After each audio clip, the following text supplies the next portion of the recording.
Oi pessoal, aqui é o professor Maxwell de História da Arte e hoje eu vou dar aula para o sétimo ano e nós vamos começar aí esse terceiro bimestre com o capítulo 3, tá? Nós estamos aí na página 2 do livro, né? O nosso livrinho novo aí. Vocês peguem o livro de vocês e abram aí na página 2, tá bom? Nós vamos falar do neoclassicismo, nesse capítulo 3, né? Neoclassicismo, romantismo e realismo. Sendo claro que a gente vai ter que dividir isso aí para vocês entenderem melhor, tá? Nós vamos começar a falar sobre o neoclassicismo, que é um estilo de arte na qual ele vai aparecer quando o estilo barroco está em decadência. E outra coisa também que vai acontecer para ver, restaurar ou rever as histórias da arte grego-romana, né? Tanto é que é neoclassicismo, por isso eles vão lá de novo na Grécia e na Roma antiga buscar resgatar a arte com perfeição, com anatomia perfeita, com a perspectiva, com o claro, o escuro, a sombra. E nesse estilo de agora o neoclássico, que vai começar na Europa, ali falando no período ali da Revolução Industrial e também da Revolução Francesa e outros acontecimentos históricos estão acontecendo na Europa e no mundo. Então esse estilo de arte, ele também, além de ele resgatar um pouco da história, certo? Ele também vai ser aquele retrato da história daquele momento, principalmente da Revolução Francesa, tá? Dentro disso tudo aqui que a gente está vendo aqui do neoclássico, que a gente vai ver daqui a pouco, eu vou passar um vídeo aí para vocês verem, tá? O neoclássico na Europa e aqui também no Brasil, tá? Então, vamos falar aí de alguns artistas que a gente vai citar que vai ser citado nesse vídeo que eu vou passar para vocês. Por exemplo, temos aí Jacques-Louis David, tá? Ele vai retratar muito da história da França, tá? Tanto é que numa das pinturas dele aí que está na página 4, ele vai estar retratando aí a morte de Jean Paul Marat, tá? Que é um dos representantes aí dos jacobinos e também representante da Revolução Francesa. Outra pessoa também que ele vai retratar muitas vezes vai ser o caso de Napoleão Bonaparte, tá? Ele vai colocar o Napoleão Bonaparte como aquele camarada que é o herói, aquele que vai trazer, né, para a história tudo aquilo de um heroísmo na qual nas pinturas de Jacques-Louis David ele vai passar, tá? Também temos aí um dos quadros aí pintado por ele, na página 4. Ele também vai ser responsável pela pintura também de outras de Napoleão Bonaparte, entre elas a coroação de Napoleão Bonaparte na Catedral de Notre-Dame, lá em Paris, tá? Quando Napoleão Bonaparte pega a coroa ele mesmo e depois vai coroar a sua esposa, esqueci o nome da esposa do Napoleão Bonaparte, que vai coroá-la como rainha também, tá? E nesse retratar também, ele vai retratar um pouco também do dia a dia, tá? Incrível que pareça, e vai conseguir resgatar a beleza, a coisa formidável que é o sentido da história neoclássica, tá? Vamos falar também de outro artista também francês, Jean-Auguste Dominique Ingres, tá? Ele, por exemplo, vai resgatar também algumas figuras, como eu falei, Napoleão Bonaparte, também vai falar um pouco da mitologia e também de romances, por exemplo, na pintura aí da página 6, que ele mostra aí um casal na qual eles estão se relacionando no sentido de conversa e tudo, e de repente o rapaz beija a moça. E lá atrás vocês estão vendo, é o marido da moça, na qual vai matar os dois, certo? E assim mandar eles para o inferno, já que eles estavam fazendo uma coisa errada na visão daquela época, tá? Então, como eu estava dizendo aqui, nós estamos falando aí da arte. Eu gostaria muito que vocês vissem o vídeo que eu vou passar para vocês aí, contando a história da, da, do neoclassicismo, tá? Na Europa e também aqui no Brasil. Incrível que pareça, o Brasil também veio um pouco mais tarde em relação à Europa, mas vai chegar aqui com força quando a família imperial vai vir para o Brasil em 1808, tá? Então, vamos ver o vídeo aí. Dá uma olhada aí. A arte neoclassicista.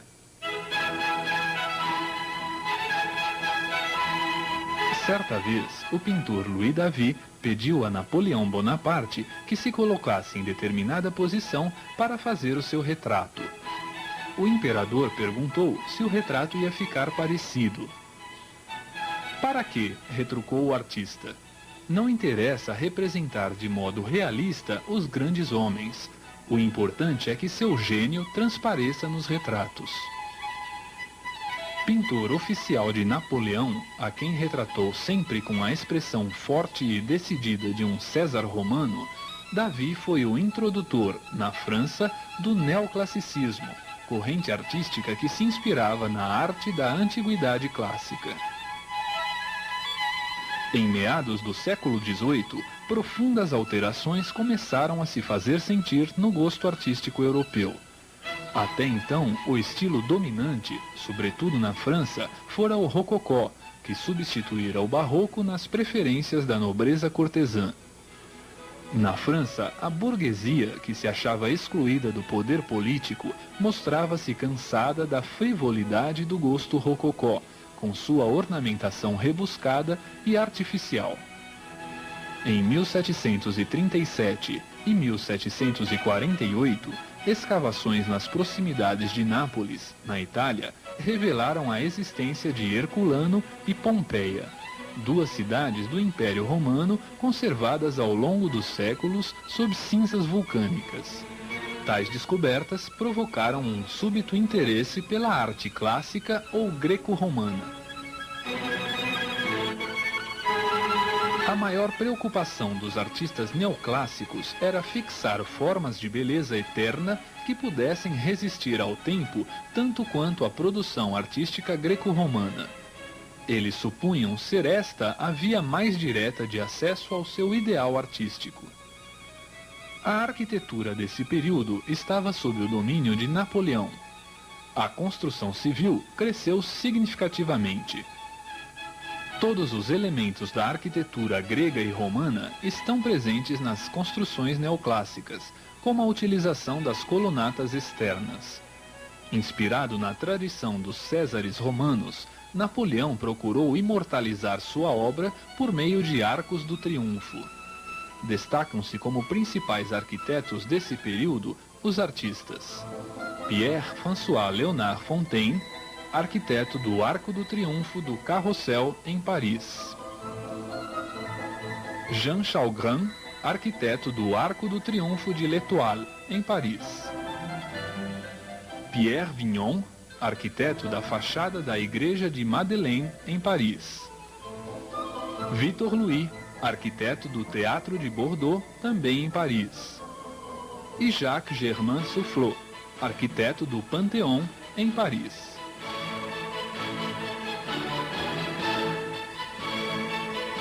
Na pintura neoclássica estão presentes algumas características como temas solenes, personagens e motivos inspirados na antiguidade clássica, cores sóbrias e uma rígida composição.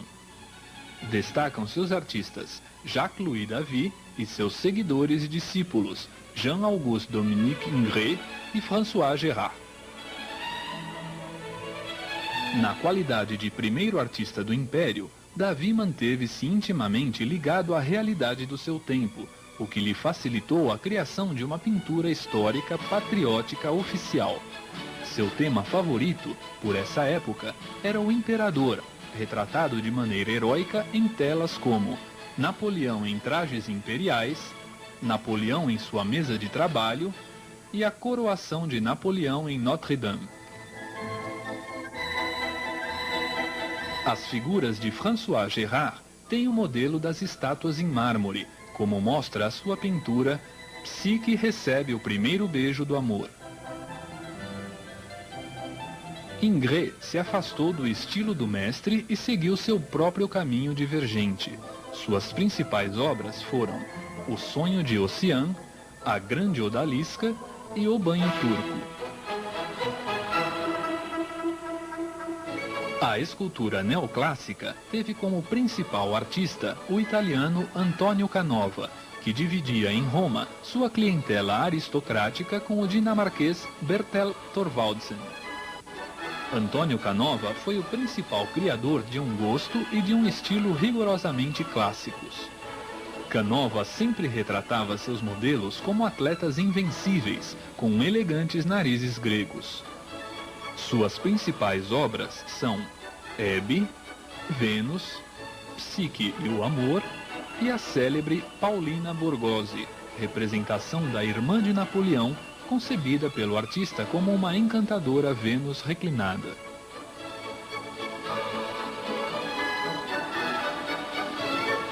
Por outro lado, entre as esculturas neoclássicas de Bertel Thorvaldsen, destaca-se As Graças.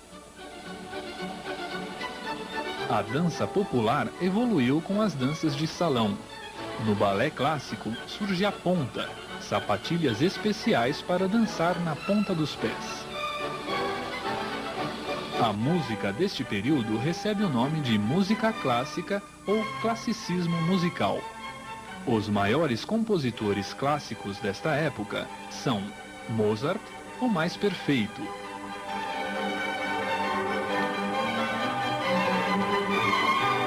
e Beethoven, último compositor clássico e primeiro compositor romântico.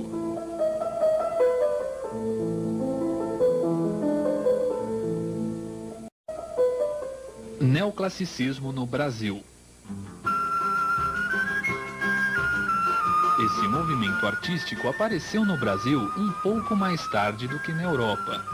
Em 1816, desembarca no Brasil a missão francesa, contratada para fundar e dirigir no Rio de Janeiro uma escola de artes e ofícios. Nela está, entre outros, o pintor francês Jean-Baptiste Debré, que retrata com charme e humor os costumes e personagens da época.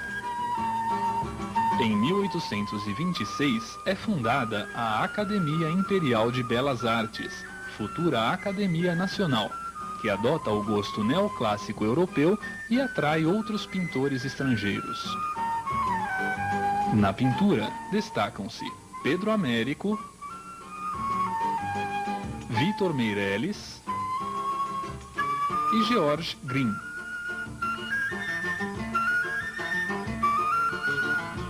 Na escultura destaca-se José Maria Oscar Rodolfo Bernadelli.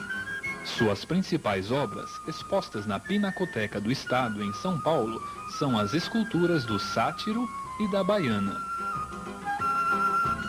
Na literatura neoclássica é formado um grupo intelectual do Brasil Colônia, com sede em Minas Gerais, e seus participantes são Tomás Antônio Gonzaga, Cláudio Manuel da Costa, Silva Alvarenga, Alvarenga Peixoto, Basílio da Gama e Santa Rita Durão. Mas a obra literária mais conhecida do neoclassicismo brasileiro é Marília de Dirceu, de Tomás Antônio Gonzaga.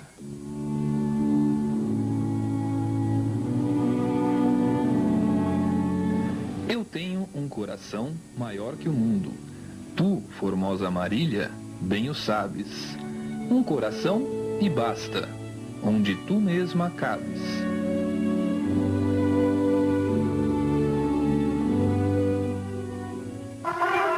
Entre as obras musicais desse período está o Hino Nacional Brasileiro, que e já teve a sua letra alterada por 3 vezes e foi composto por Francisco Manuel da Silva.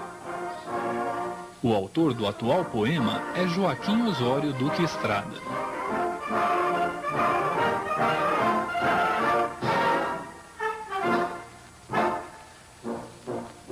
Além dele, temos o Hino da Independência, com letra de autoria de Evaristo da Veiga e música de Dom Pedro I.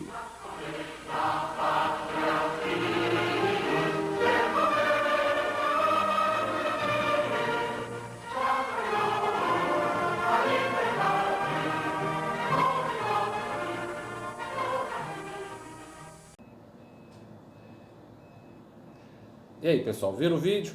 Então, espero que vocês tenham aí pego, entendido o vídeo falando aí sobre a história não só em relação às pinturas, mas também a músicas clássicas, tá? Como destaque aí temos aí Beethoven, né?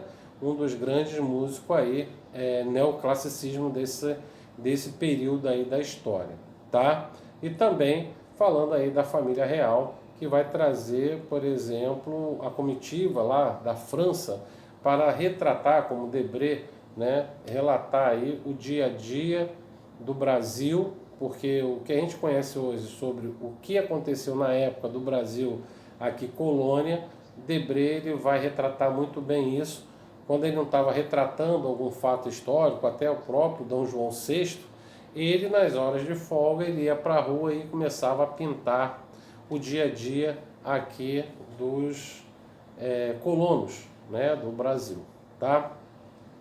Vamos lá, na página 8, para a gente fechar, na página 8 tem um exercício aí que seria interessante a gente fazer quando a gente estivesse na escola, mas como a gente ainda não sabe quando a gente vai retornar, então eu gostaria que vocês fizessem o seguinte, tá lá na última linha, no espaço abaixo, faça um esboço da pintura neoclássica que você pretende criar para a exposição. Como a gente não vai poder fazer exposição, nem organizar uma exposição de arte, a gente fala o seguinte, eu gostaria que vocês fizessem aí uma pintura neoclássica, retratando, por exemplo, um fato histórico, de repente, dos dias de hoje.